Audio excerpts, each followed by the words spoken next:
افغانانو ورونو دا وخت په انګلند کې یعنې په خلک چې ورته لندن وایي په هغې کې موجود ما په یو شفاخانه کې د دې ښار نوم دی لیډز او د دې شفاخانې نوم دی سیمجم هاسپټل د دې شفاخانې نوم دی هغه نوم ما هغه وګورئ او دا هغه شفاخانه ده هغه هسپتال دی چې دلته د یو سړي زوی کېږي یا لور کېږي یا یو ماشوم پیدا کېږي نو په دې کې خلک راوړي او په دې شفاخانه کې دننه یو سړی نشته دی ټول ښځنه ډاکټرانې دي او نرسانې دي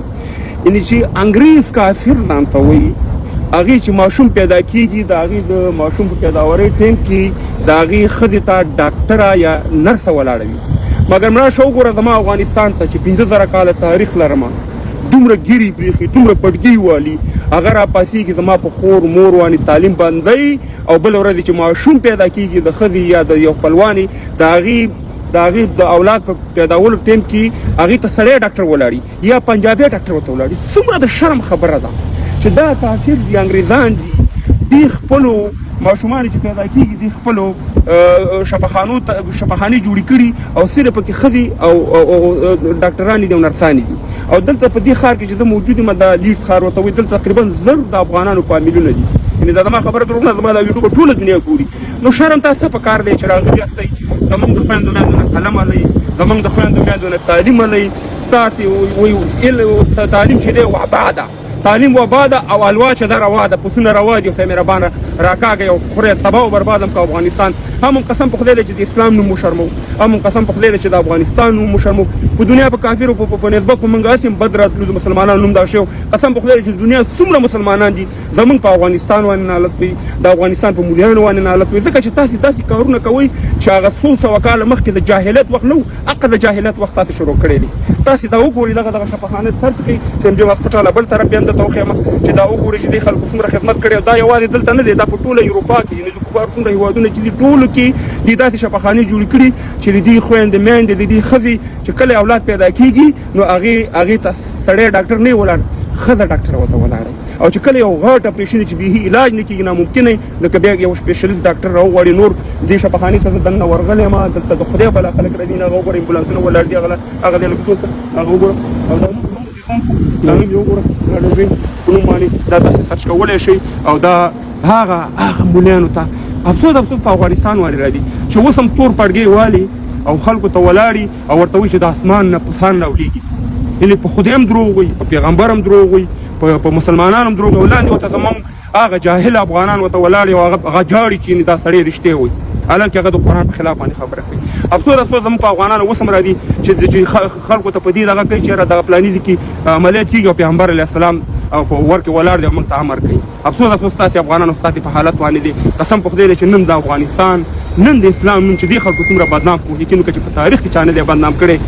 ډېر مې په خوله باندې ډېر زړونه د هر یو افغان ډک دي ځکه چې موږ دنیا وګورو اسلامي او غیر اسلامي نړۍ چې هغه څنګه روانه ده او دا تاسې څه رقم روانه سي کله چې تاسو قدرت ته نه راتلې څه رقم وعدې هم کولې څه رقم خبرې هم کولې چې موږ خویندو میندو له حق ورکوو هر څه ورکوو خپل بچیان هم په قطر کې دي خپل بچیان هم په کوټه کې سبقونه وایي لورګانې او بچیان په پوهنتونونو کې او په افغانستان باندې قیامت راغسي هم د افغانستان نوم وشرمو ما مخکې مې ویلې هم د اسلام نوم وشرمو هم د پټګي نوم وشرمو خدای ته وګورئ د دغه کارونه دا شی تاثیر هغه ته ورکوي علم او مکتب چې دی دا وبا نه ده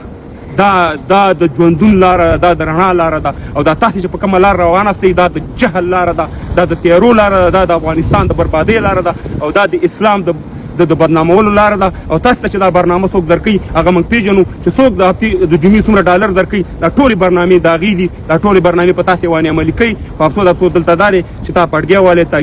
تاګیره پرېښې ده او هم ګیره شرمېږي هم پړګۍ شرمېږي هم اسلام ته ضربه رسېږي ستاسې په وجه باندې دا مې یو شفاخانه ته وښوده هغه طرف یې دته اوس ښیم چې څومره غټه شفاخانه ده راځئ ما سره اوسئ نن ورور د شفاخانې شاته طرف یعنې هغه په یو ځای و که نه چې تاسو ته ما وښودو چې مکمل بلډینګ دغه دپاره و چې کوم ماشوم پیدا کېږي هغه بلډینګ کې پیدا کېږي او هغې کې صرف چې ماشوم پیدا کېږي هغې ښځې له دې یوه کوټه ورکوي په هغې کوټه کې نرس اصلي نشته ته یعنې هغه شفت بدلېږي را بدلېږي ډاکټر یو ډاکټره ښځه یو ډاکټر نرسه چې ده هغه هغې ته خدمت کوي هغه ښځې ته هغه کورکۍ ته او د سړو اجازه ده یې که نشته یعنې خپل خاوند ورتلی شي نور سړی مړی هلته نه شي ورتلی مشکل دلته دا د افغانانو ورونو چې زمونږ د دنیا ټول مولیان چې دي د اسلامي ملکونو هغه د جمعه شوق لري او زمونږ د افغانستان ملا چې دی هغه د ارګ شوق لري. دا فرق دی چې وروره پرېږدي نه تباه او برباد کړي مهربانه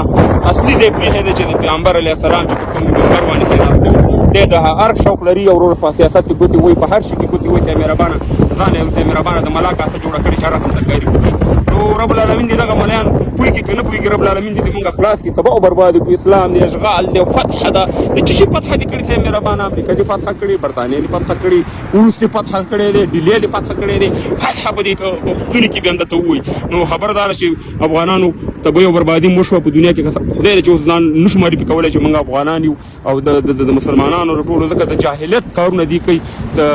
دغه مور چې ده مور دا یو مدرسه ده په کومه لور ته تعلیم وکړي هغه بله ورځ مور جوړېږي هغه یو مدرسه جوړېږي هغه اولاد ته څه شی وښيي لورګانو ته زامنو ته نسیانو ته چې هغه ته همداسې رالویه کړي او که دومره نرانه سې وشي د ښځو ورورونه بند کړي په سپاره کې چې ورکول کېږي په دغه باندې فرمانونه راوباسي. تاسې به وروره زموږ په خویندو میندو به وروره په سهار او ماښام فرمانونه ښځو پسې هم راغسې بل کار نشته خپلې ښځې په قطر او په خارج کې په کوټه کې مزې کوي او دلته م افغانستان ملت تباه او برباد کړو. سهار او ماښام لګیا سې پسونه خورئ عام ملت تباه او برباد دی. دغه ویډیو تاسو سمې وښوده تاسو سرچ کولی شئ په ګوګل کې دا په ټول یوروپ کې هم دا سیسټم دی د ښځو چې ماشوم کېږي شفاخانې پېژني.